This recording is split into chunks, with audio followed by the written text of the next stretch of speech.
As it is used in the first sentence of the passage, the word lured most nearly means A. Trained, B. Attracted, C.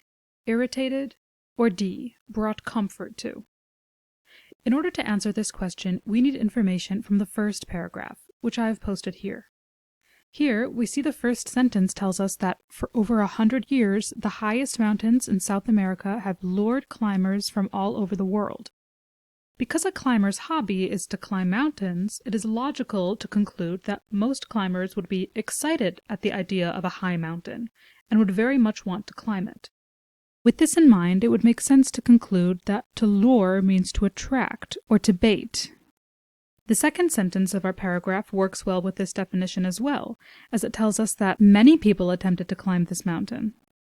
Therefore, based on our choices given, we can see that B, attracted, best matches our definition and can be marked as our final answer.